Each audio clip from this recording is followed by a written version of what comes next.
Fibromialgia e alergia alimentar.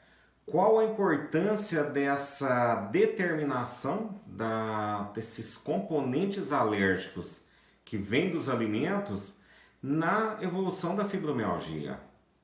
Porque o que nós entramos em contato, que mais altera o nível de cortisol, são os alimentos. E a partir desse momento que eu faço uma ingestão, seja por um erro alimentar, seja por um excesso de gordura, o excesso de glúten, alguma coisa que o meu organismo acaba se tornando alérgico, eu tenho que aumentar a minha produção do cortisol, já que é o cortisol que modula a imunidade, né? Um dos hormônios, são vários, mas o principal. E o cortisol atua quebrando a serotonina, quebrando porque estimula enzimas do fígado a quebrar o hormônio da serotonina e elevando uma irritabilidade cerebral. Então, quando a gente fala de alergia, a gente fala de uma coisa muito mais complexa, porque a gente pensa no trato gastrointestinal, desde o esôfago, o estômago, o intestino delgado e o intestino grosso, com uma colonização bacteriana, que é o chamado microbioma. E esse microbioma, ele tem uma quantidade de bactérias boas e bactérias ruins em equilíbrio, em harmonia. Desde que eu faça uma alimentação ou mantenha um cortisol alto por um efeito de estresse, por algum outro motivo, eu elevo o meu nível de cortisol. E o cortisol que regula a imunoglobulina A, que é chamada imunoglobulina de mucosa. É essa imunoglobulina que segura as bactérias boas na parede intestinal. Então, a grosso modo, é como se a gente fizesse uma casa, jogasse uma argamassa na parede e viesse com reboco. Aquela argamassa é a imunoglobulina A que segura esse microbioma. E a gente vem com vamos chamar uma massa corrida, né, para tampar esse reboco, que é chamado biofilme. Então, essa manutenção desse microbioma a nível intestinal, ele é um pouquinho mais complexo do que simplesmente você repor um probiótico aí e achar que vai recuperar uma flora intestinal. Então, quando eu falo de alergia alimentar, eu estou falando de um defeito a nível gastrointestinal de digestão de proteínas e carboidratos, e entra gordura também, que altere a minha flora intestinal e automaticamente eu passo a ter furos nessa flora intestinal, né, nesse microbioma, levando a um quadro de permeabilidade intestinal elevado, que é isso aqui que a gente está vendo nesse slide aqui, ó. Isso aqui é microscopia eletrônica. Isso aqui a gente não consegue ver a olho nu, não adianta pôr um endoscópio, achar que eu vou ver uma lesão dessa, não vê. Isso aqui é volume de 50 mil de expansão. Então isso é só feito a nível de laboratório, de pesquisa mesmo, microscopia eletrônica, que a gente consegue ver essa permeabilidade intestinal.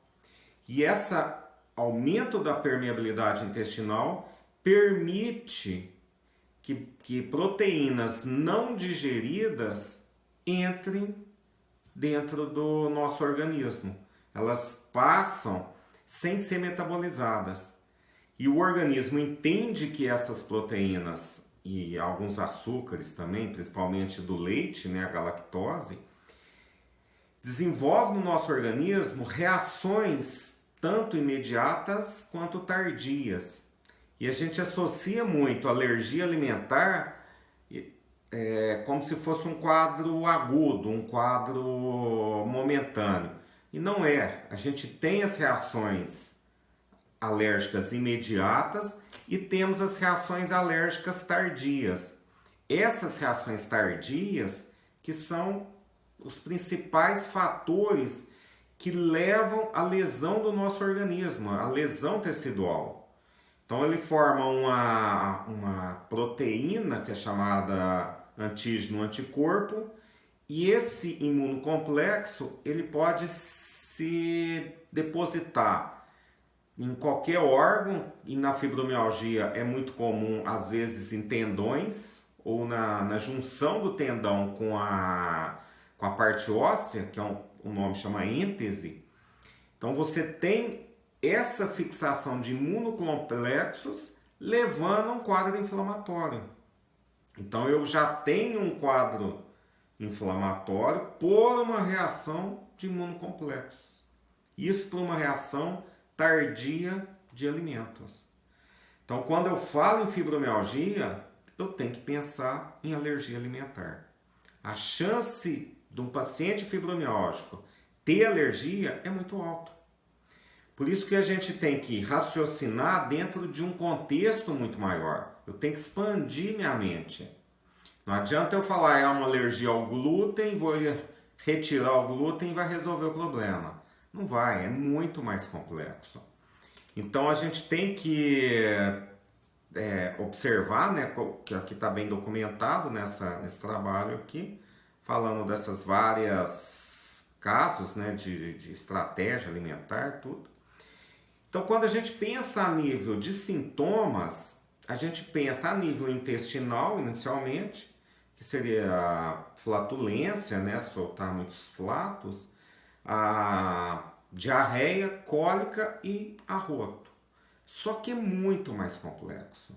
As alergias de pele, os eczemas, isso aqui a gente consegue ver aqui nesse quadro aqui, isso aqui é uma alergia alimentar. Isso aqui é uma eczema por alergia a algum alimento. Então essa parte da alergia, ela tem que ser pensada. O próprio prurido que dá na pele, aquela coceira muito comum da fibromialgia, ela está relacionada com a alergia alimentar e com uma lesão de fibras sensitivas provocadas pelo cortisol, que é uma lesão neural semelhante ou parecida com a neuropatia diabética, também por excesso de glicose alta. Então o cortisol, nesse ponto, ele atua bloqueando a formação da bainha que envolve os nervos, por isso que é chamada síndrome das fibras pequenas, levando a essa hipersensibilidade de dor que ocorre na fibromialgia. Então nós temos que pensar que pode ser também um quadro alérgico alimentar, e a gente tem que fazer alguma estratégia para descobrir o que é isso. Então, além desses sintomas intestinais, da pele, rinite, congestão nasal é muito comum. Às vezes, um final de semana que a gente acaba mudando um pouco a alimentação, acorda na segunda-feira ou na terça com o nariz entupido, com aquela congestão, a sensação de gripe, que na verdade é uma alergia alimentar tardia, que vem aparecer 3 a 5 dias após a exposição de um alergênio. Então abrir esse pensamento para você fazer um questionário antes e um questionário depois, para você tentar achar o que realmente está causando essa alergia, se realmente pode ser uma alergia alimentar. E as outras manifestações que a gente passa desapercebido, seja nos olhos, coceira, né, aquele prurido ocular, tosse, rouquidão, dores articulares, aquelas tendinites bilaterais sem explicação, de pessoas que não trabalham com movimentos repetitivos constantes e desenvolvem tendinites bilaterais. Cansaço, fadiga geral, aquela névoa da fibromialgia também pode ser por uma alergia alimentar, dor de cabeça, síndrome do pânico, ansiedade, a própria depressão pode ser decorrente de um quadro alérgico alimentar. Então a gente tem que olhar na fibromialgia uma estratégia para eu poder eliminar as causas mais comuns e a gente olhando lá na frente para fazer um tratamento dessa reintrodução dos alimentos alergênicos e para descobrir a causa, né? Então esse produto, né, que é a fibromialgia sem remédio, ele proporciona isso. É um esquema já terapêutico, não farmacológico, para enfrentar essa doença. Então, quando a gente fala de fibromialgia e alergia, a gente pensa, o primeiro é o glúten. Então, derivados do trigo e da cevada ou do centeio são muito alérgicos. Mas, se eu tiver uma permeabilidade intestinal, se eu não tenho a permeabilidade intestinal, o meu organismo digerindo a proteína, eu absorvo os aminoácidos. E o aminoácido não é alergênico. O que é a proteína inteira. Então, quando eu falo de alergia, eu tenho que pensar no leite, queijos, iogurte, derivados do leite, ovos, oleaginosas, amendoim, castanha, peixe, carne pode dar alergia, fruta, verdura, qualquer tipo de proteína ou de carboidrato pode nos ocasionar alergia. Então nós temos que olhar, fazer um plano estratégico para que eu consiga mais ou menos visualizar o que realmente me é alergênico. Retirar esses produtos, fazer o tratamento do intestino, tratar a disbiose, e essa disbiose ela é variável de paciente para paciente. Então aqui eu faço só uma crítica construtiva em relação aos trabalhos científicos, porque é impossível definir o meu grau de disbiose com o seu grau de disbiose, ou de outra paciente que tem fibromialgia, o grau de disbiose que ela tem, a nível de intestino grosso, intestino delgado, pegando o estômago, subindo para esôfago, até que ponto esse crescimento bacteriano de bactérias nocivas, ele está perpetuando dentro desse intestino e alterando tanto esse microbioma quanto causando lesões na parede intestinal. Qual o grau de lesão da parede intestinal? A gente não sabe, porque é microscopia eletrônica. Não tem como eu fazer biópsia do intestino inteiro. A gente sabe que existe, a gente sabe que tem que tratar e retirar os alergênios. Por isso que a ideia desse tratamento da fibromialgia sem remédio é justamente olhando para esse grande grupo gastrointestinal, tratando a disbiose, tratando esse excesso de crescimento, tratando a permeabilidade intestinal e retirando os alergenos. Então, como é que eu sei se eu tenho um quadro de alergia alimentar ou não? Eu tenho que fazer um questionário. Então, durante dentro do programa, você recebe um questionário que você vai preencher inteiro lá para saber mais ou menos os seus sintomas. E em cima desse questionário, nós vamos retirar alguns alimentos por um período aí de 30, 40 dias aproximadamente. E por que 40 dias? Porque as imunoglobulinas, elas duram no nosso corpo aproximadamente 21 dias a 28 dias mais ou menos. Ou seja, quase um mês desde que eu sou exposto a um alimento que eu sou alérgico, eu tenho imunoglobulina para combater esse alimento durante 30 dias. De 21 a 30 dias, mais ou menos. Então a gente tende a estender isso aí talvez para 40 dias. Dentro do programa a gente estabeleceu 30 dias. A gente retira os alimentos alergênicos e faz na segunda fase uma reintrodução desses alimentos dentro de um questionário. Você faz o questionário antes, retira os alimentos, começa a reintroduzir os alimentos e vai respondendo o questionário a cada reintrodução alimentar e a cada dia, a cada manifestação que esse alimento proporcionou em você. Então isso é para determinar o grau de alergia que a gente tem em relação a determinados produtos, né? E a fibromialgia ela está muito relacionada com doces e alimentos gordurosos por conta da liberação cerebral de várias endorfinas que tentam estabilizar a nossa bioquímica cerebral. Então a gente acaba ficando viciado mesmo em doces, em produtos gordurosos, em laticínios, em pães. Tanto a proteína do leite quanto a proteína do glúten, eles liberam uma substância que é chamada exorfina, que é um pouquinho diferente das endorfinas, que é produzida cerebral, que tem o mesmo efeito. Então nós vamos ficando viciados nesses alimentos. E com permeabilidade intestinal aumentada, eu vou ficando viciado e alérgico. E isso eleva muito meu cortisol.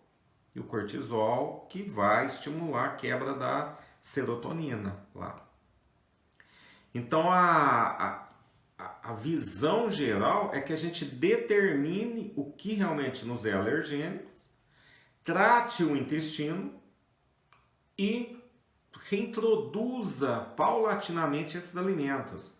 O fato de eu ser alérgico ao glúten hoje não quer dizer que eu vou ser alérgico lá na frente. Eu tratei a disbiose, eu tratei a permeabilidade intestinal, provavelmente eu não vou ser alérgico mais ao glúten. Posso reintroduzi-lo. Isso a gente vê nesse trabalho aqui que ele fala de uma dieta sem glúten e uma dieta que é hipocalórica. Tanto a dieta hipocalórica quanto a dieta sem glúten teve o mesmo efeito. Por quê? A dieta sem glúten baixa cortisol e a dieta hipocalórica aumenta mitocôndrias. Aumentando mitocôndrias, aumenta a produção de serotonina. Então, um diminui a quebra e o outro aumenta a produção. Então, aonde que a gente tem que achar o equilíbrio? É tratando, fazendo um tratamento inicial, gastrointestinal, e reintroduzindo esses alimentos aos poucos e tentando fazer dentro dessa dieta da fibromialgia, que não é nada complicada, é uma dieta muito simples, tentando fazer uma dieta hipocalórica. Porque a dieta hipocalórica aumenta mitocôndrias. São duas coisas que comprovadamente aumentam o número de mitocôndrias. Dieta hipocalórica e exercício físico. Não tem outra coisa que aumente o número de mitocôndrias. Nós temos várias substâncias fitoquímicas que melhoram o funcionamento dessa mitocôndria, mas não aumenta números. O que aumenta números são esses dois. Então essa dieta, ela tem que ser hipoalergênica e hipocalórica. Por isso que é uma visão um pouquinho diferente para um tratamento da fibromialgia. Mas não é o único gargalo metabólico. Nós estamos falando de um fator gastrointestinal importantíssimo, mas não adianta só tratar o intestino e achar que vai resolver. Só retirar o glúten não vai resolver. Eu tenho que ver os outros gargalos metabólicos para que eu consiga atuar em todos eles para ter um sucesso terapêutico. Para que eu tenha uma reversão dessa doença. Cura, a gente não sabe se tem cura ou não. Porque persistentemente nós estamos ocorrendo uma disbiose, nós estamos entrando em contato com poluentes, metais pesados, na própria alimentação já vem com muito agrotóxico, que está lesando a nossa flora bacteriana. Então eu sempre tenho que ter esse alerta, de eu olhar, fazer uma dieta por um período, isso no programa a gente consegue fazer, né? Então, como que eu faço uma dieta de eliminação na prática? Vamos resolver, saindo um pouco da parte teórica para resolver o problema. Eu tenho que excluir os alimentos alergênicos por 30 dias, por conta da imunoglobulina que dura em 21. Vou reintroduzindo 1 a 1 ou 2 a 2. Isso pode ser desde fruta, desde o glúten, desde amendoim, desde leite, queijo. É a sua manifestação em relação a esses produtos que nos dão orientação do grau de alergia ou não.